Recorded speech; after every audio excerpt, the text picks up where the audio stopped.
Arestado ang 5 ka mga langyaw human misulay og sulod sa Zamboanga City nga walay mga papeles. Sumala pa, may agi sa backdoor channel sa Tawi-Tawi ang maong mga langyaw. Ani ang report ni Krisa Dapitan. Pasado alas 11 sa buntag adlong Miyerkules, dihang nakadawat og impormasyon ang Zamboanga City Maritime Police Station nga adunay 5 ka langyaw ang sakay sa usa ka passenger vessel gikan og Bonggao, Tawi-Tawi. Sa pag-abot sa barko alauna sa hapon sa samang adlaw, na-intercept sa kapulisan ang 4 ka Indian nationals lakip usa ka Malaysian national nga dunay kauban nga Pinay.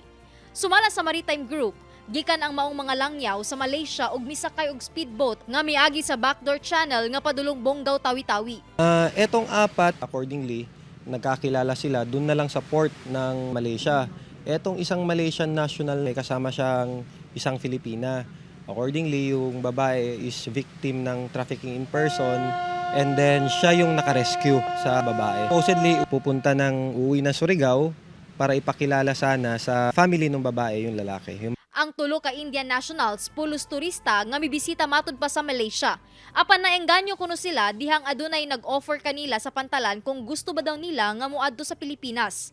Sa investigasyon, blacklisted ang maong Indian nationals ni adtong tuig 2004 ug 2016 dihang misulay sab kuno sila og sulod sa nasud Pinas apan peke ang gipakitang visa.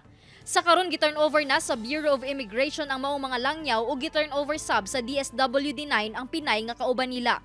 Ang maong mga langyaw pasakaan og kaso sa paglapas sa Commonwealth Act No. 613 o the Philippine Immigration Act.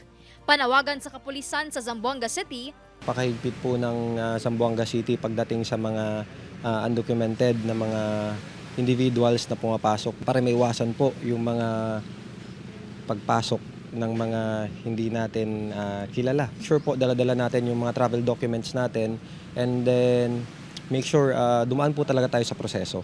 ako si Krisa Dapitan para sa One Mindanao.